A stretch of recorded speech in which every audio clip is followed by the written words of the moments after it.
아침에 나로 주의 인자한 말씀을 듣게 하소서. 내가 주를 오늘 보실 말씀은 골로새서 1장 21절부터 23절 말씀입니다. 골로새서 1장 21절에서 23절 말씀, 제가 가지고 있는 성경 신약 325페이지입니다. 총 3구절인데요. 오늘은 3구절 전부 한 목소리로 다 같이 공동하겠습니다.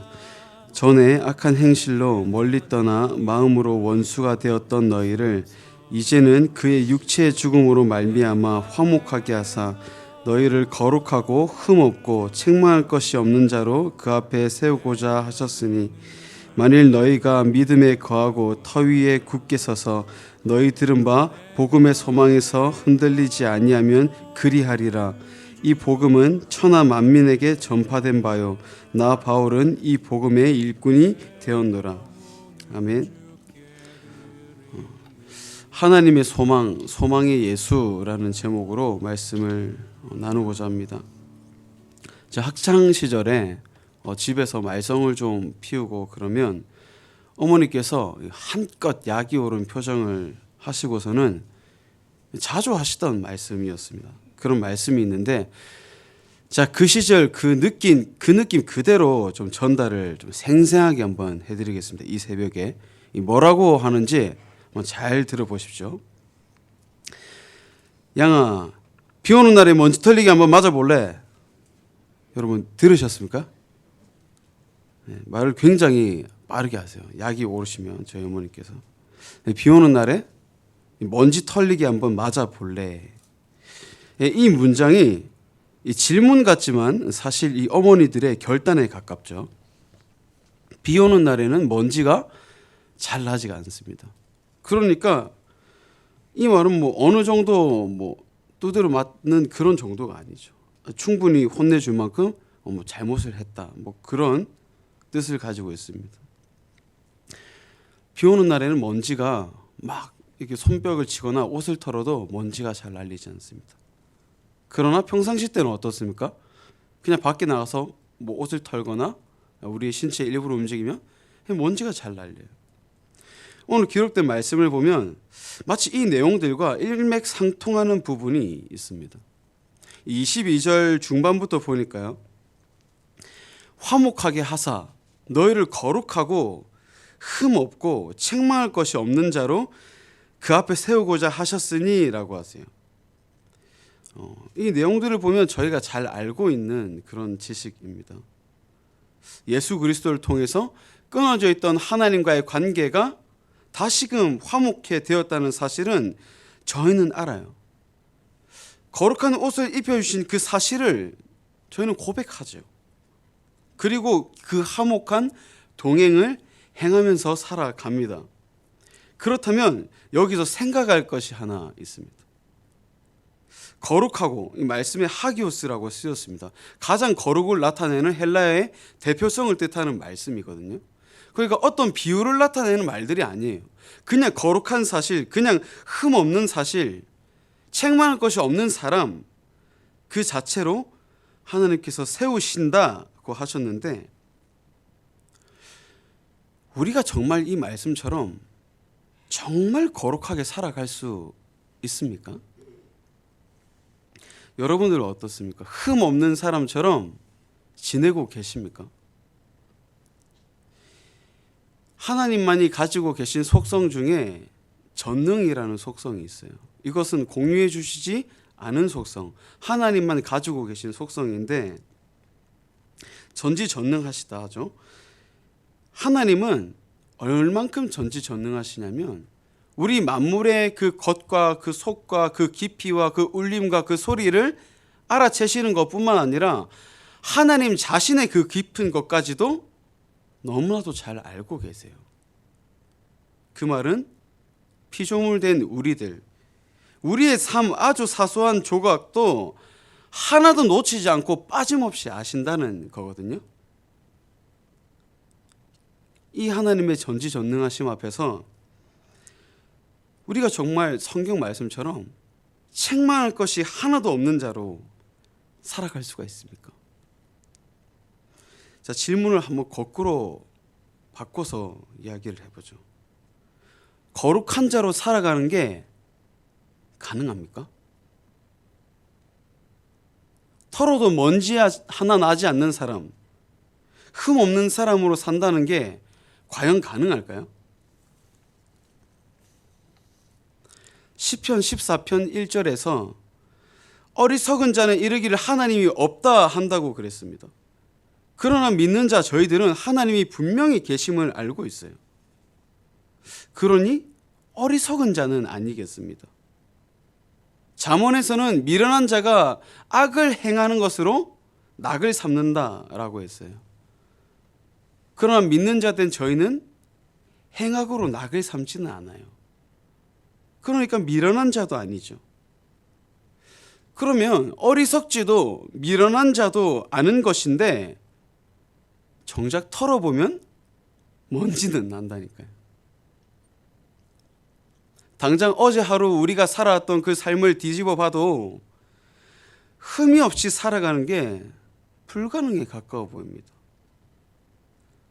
그렇다면 저희는 거룩한 자가 아닐까요? 오늘 이 기록된 말씀을 어떻게 해석을 하면 좋겠습니까?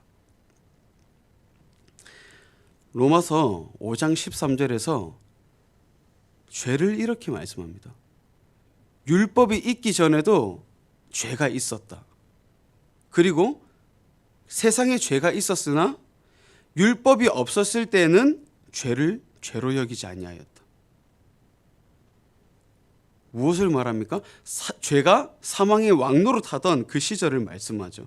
율법이 있기 전에 죄가 있었고 그것이 사람들은 죄인지 몰랐다고 말씀하세요. 근데 이 로마서 말씀은 사실 오늘 21절과 똑같은 맥락을 가지고 있습니다. 오늘 말씀 21절을 한번 다 같이 한 목소리로 읽어보겠습니다. 시작. 전에 악한 행실로 멀리 떠나 마음으로 원수가 되었던 너희를. 아멘. 이 21절도 동일하게 죄가 사망의 왕노릇 하던 시절을 말씀하고 있죠. 악한 행실로 멀리 떠나서 마음으로 하나님과 원수가 되었던 너희. 여러분, 예수님을 처음 만났던 그 첫사랑을 기억하십니까? 그렇다면 그 첫사랑 이전에 우리가 새사람 있기 전 겉사람과 속사람까지도 알고 계시죠. 예수님을 만나기 전에는 죄가 죄인지도 몰랐어요. 그냥 그렇게 살아갔습니다. 우리의 행실이 악한 것도 모르니까 이 악한 행실이 하나님과 원수되게 하신다는 사실은 더더욱 몰랐던 것이죠. 그런데 예수 그리스도를 만나고 난 이후에는 어떠합니까? 죄가 뭔지 알아요. 갓난아기들도, 아주 어린 아이들도 죄 짓는 게 뭔지 알아요. 나의 삶이 어떤 삶이었는지 여러분들도 다 아신다고요. 사망이 왕노릇한다는 말이 이제는 무엇을 뜻하는지 알죠. 예수님을 만나기 전과 후 이 차이를 낳게 되는 그 이유를 설명해 보라면 한마디밖에 할 것이 없습니다. 그냥 예수 그리스도입니다. 예수 그리스도. 예수 그리스도 때문에 내 죄를 나 스스로 깨닫게 된 것이죠. 예수 그리스도 덕분에 무릎 꿇고 나의 이전에 있던 죄를 용서함을 구할 수 있었습니다. 악한 행실을 벗고 하나님과의 이 원수의 허물을 벗고 거룩한 옷을 입게 되었죠. 예수 그리스도 때문에. 근데 여기서 분명한 사실은 하나님과 나 사이에서 이 성령이 깨닫게 하시는 예수 그리스도만 존재했을 때 생기는 일이었습니다. 22절 초도에서 이제는 그의 육체의 죽음으로 말미암아 화목하게 하사 하셨어요. 예수 그리스도가 아닌 그 어떤 것도 관여하지 않았습니다. 오늘 말씀도 다른 것을 말하는 게 아니에요. 예수만 우리 삶에 관여할 때, 즉 예수만 소망이 되실 때 생기는 일, 그것을 말씀하고 있습니다. 23절에서 이렇게 말씀을 합니다. 만일 너희가 믿음에 거하고 터 위에 굳게 서서 너희 들은 바 복음의 소망에서 흔들리지 아니하면 그리하리라. 믿음에 거하는 것은 무엇입니까? 복음에서 소망을 가지는 것입니다. 터 위에 굳게 선다는 말은 흔들리지 않는 것을 말해요. 풀어보면 이 복음의 소망, 예수 그리스도의 십자가 사건이 굿뉴스가 되어서 나의 삶에 전적으로 관여하고 그것으로 말미암아 흔들리지 아니하면 이제 곧 전지전능하신 하나님께서 여러분 안에 깊이 계시는 그 예수 그리스도를 보시고 거룩하다 할 것이고 흠없다 하며 책망할 것이 없는 사람으로 세우신다는 것이죠. 그럼 결국 누가 하신다는 말씀입니까? 하나님이 하신다는 말씀이세요. 하나님이 세우신다는 말씀을 하고 있는 거예요. 이 말씀 속에는 그분의 뜻과 그분의 일하심이 가미되어 있습니다. 일하심의 기준은 예수 그리스도예요. 단순한 일하심이 아니라 하나님의 소망이 담겨 있는 것이죠. 그러니 우리는 착각할 필요가 없어요. 아무리 노력해도 거룩한 사람이 되지 않는구나. 저 정말 그런 생각 많이 했거든요. 이 시대에 바울과 같은 사람이 있을까? 저는 불가능하다고 생각을 했었어요. 아무리 성경을 읽어봐도 먼지 털어서 먼지 안 나는 사람은 없겠지만 어떻게 바울 같은 사람이 날 수가 있을까? 나는 바울의 발톱이라도 따라가는 사람이 될 수 있을까?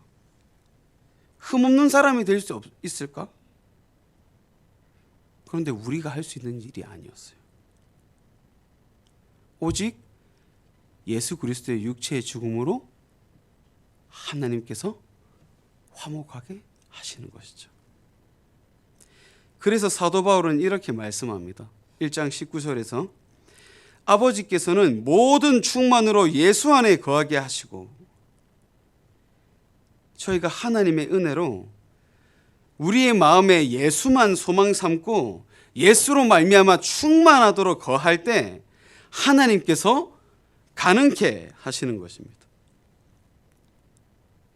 그래서 초두에 우리가 어떻게 이렇게 살 수 있습니까? 라고 질문을 했지만 불가능한 일이 아니죠. 충분히 가능한 일이 됩니다.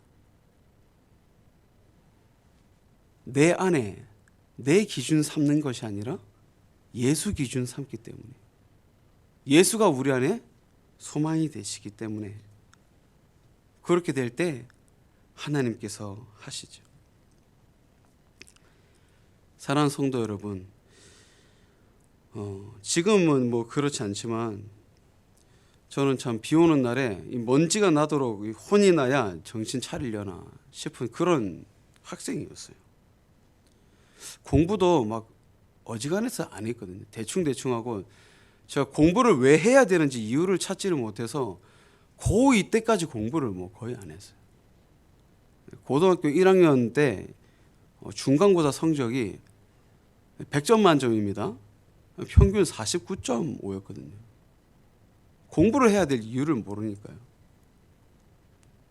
그런데 저에게도 이 중심에 예수 그리스도가 소망이 되시고 그러니까 곧 공부를 해야 될 이유를 깨닫고 그랬을 때 성적이 개과천선이라고 그러죠.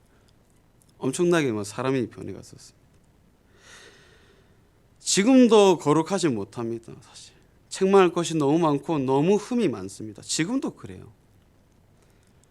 그러나 흠이 많은 저를 위해서 흠 없는 어린 양, 거룩하시고 죄가 없고 책망할 것이 없는 예수님께서 저와 여러분을 대신해서 십자가에 달리시고 하나님과의 화목을 중보하셨습니다.